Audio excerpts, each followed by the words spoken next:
Today's Bible reading is 1 Kings chapters 3, 4, 5, and Luke chapter 23 verses 1 through 26. 1 Kings chapter 3. Solomon made an alliance with Pharaoh, king of Egypt, and married his daughter. He brought her to the city of David until he finished building the palace and the temple of the Lord and the wall around Jerusalem. The people, however, were still sacrificing at the high places because the temple had not been built for the name of the Lord.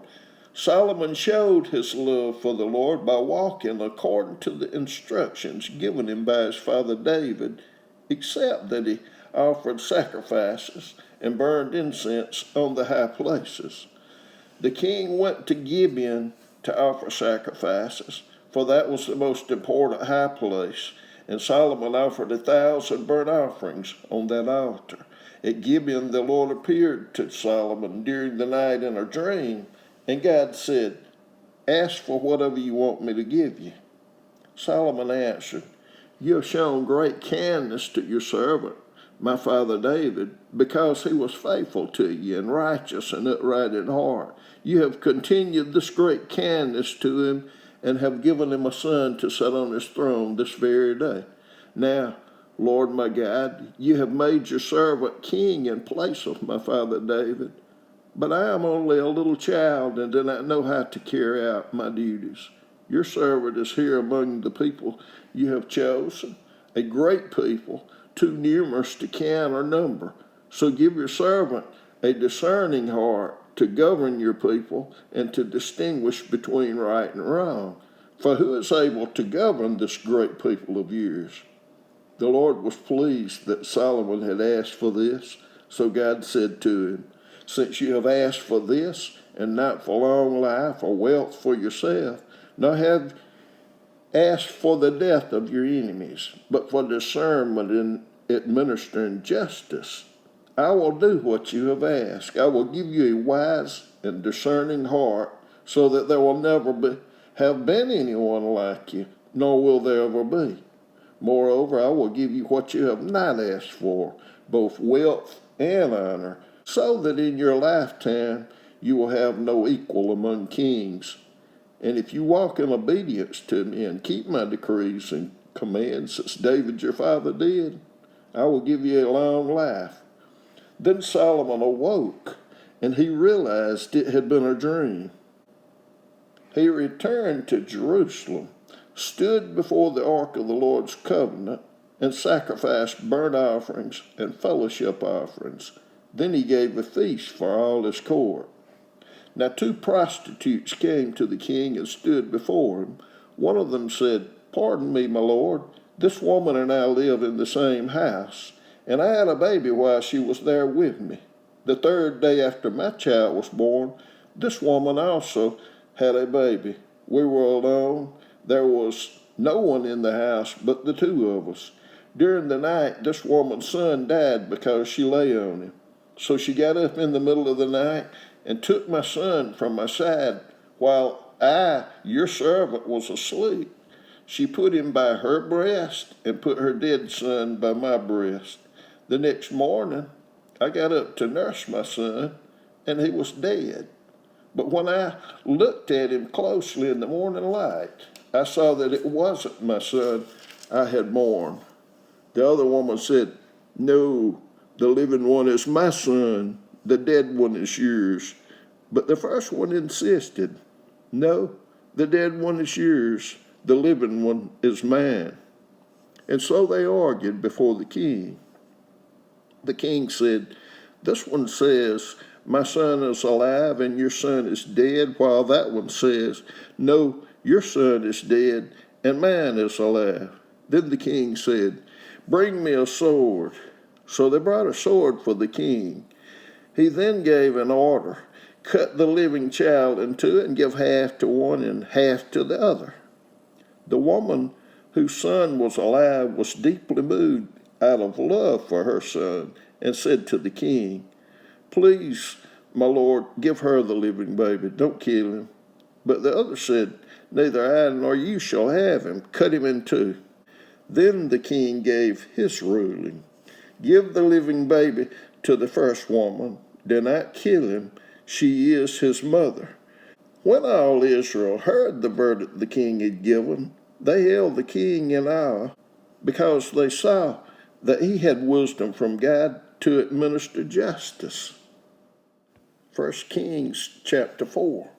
So King Solomon ruled over all Israel, and these were his chief officials: Azariah, son of Zadok, the priest; Elhoreph and Ahijah, sons of Shasha, secretaries; Jehoshaphat, son of Ahilud, recorder; Benaniah, son of Jehoiada, commander-in-chief; Zadok and Abiathar, priest; Azariah, son of Nathan, in charge of the district governors; Zabud, son of Nathan, a priest and advisor to the king; Ahishar, palace administrator; Adoniram, son of Abda, in charge of forced labor.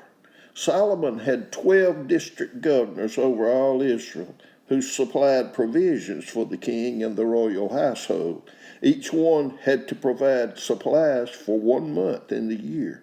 These are their names: Ben-Hur in the hill country of Ephraim; Ben-Decker in Makaz; Shalabim, Beth-Shemesh, and Elam, Beth-Hanan; Ben-Hesed and Aravoth; Soko and all the land of Hepher were his; Ben-Abinadab in Naphoth Dor.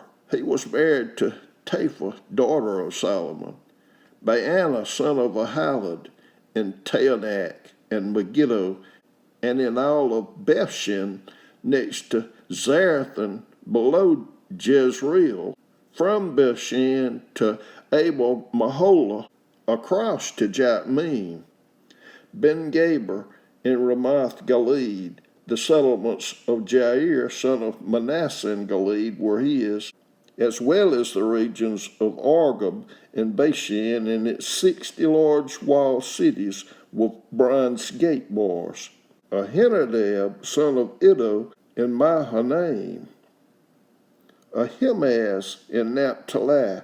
He had married Basmath, daughter of Solomon; Baana, son of Hushai, in Usher and in Aloth; Jehoshaphat, son of Paruah, in Issachar; Shimei, son of Elah, in Benjamin; Gaber, son of Uri, in Gilead, the country of Sihon, king of the Amorites, and the country of Og, king of Bashan. He was the only governor over the district.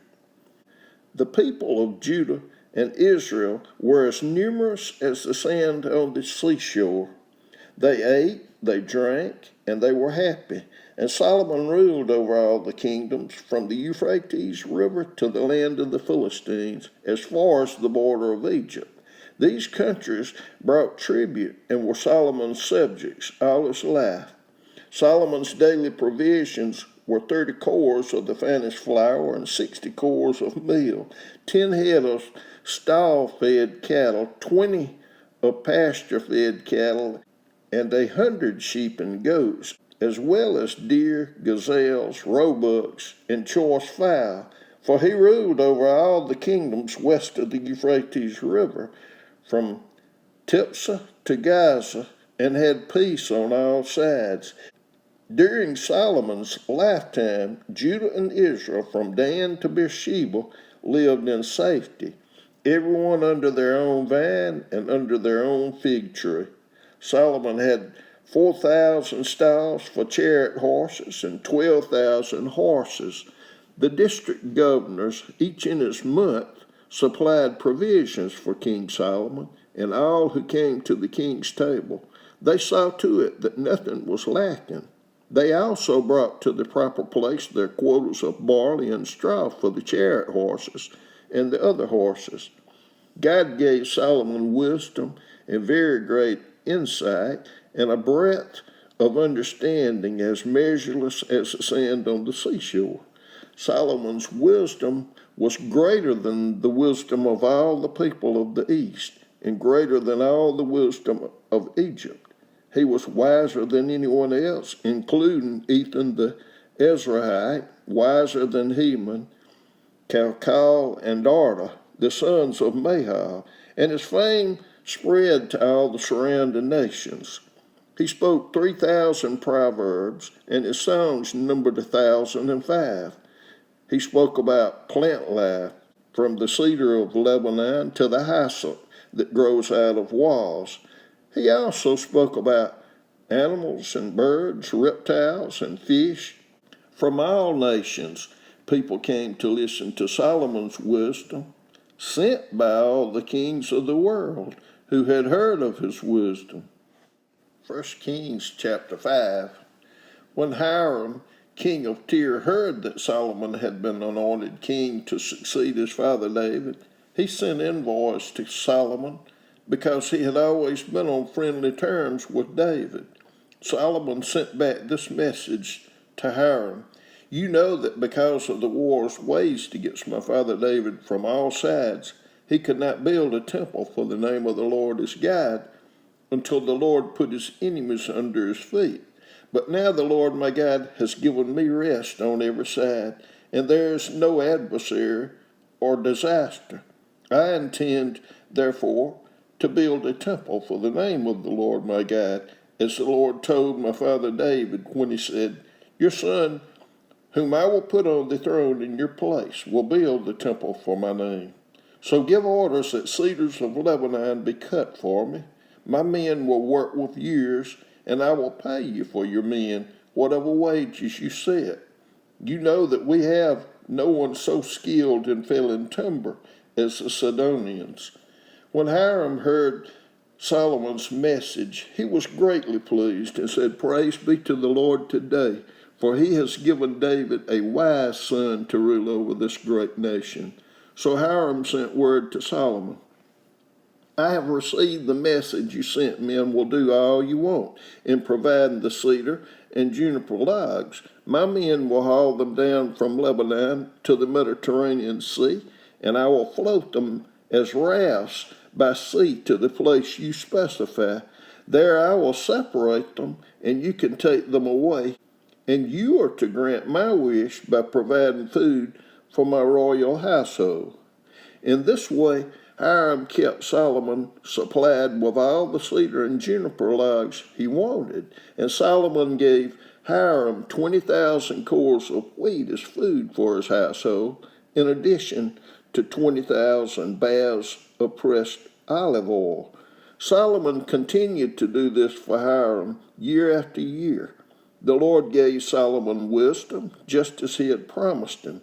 There were peaceful relations between Hiram and Solomon, and the two of them made a treaty. King Solomon conscripted laborers from all Israel, 30,000 men.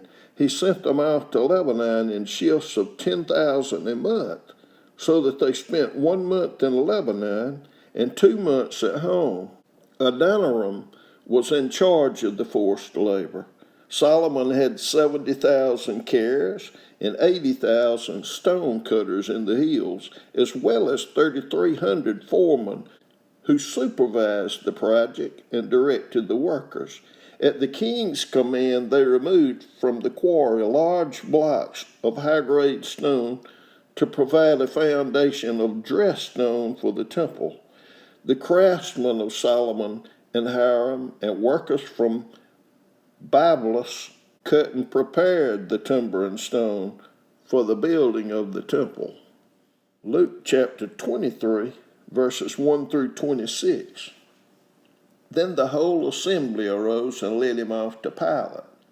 And they began to accuse him, saying, "We have found this man subverting our nation.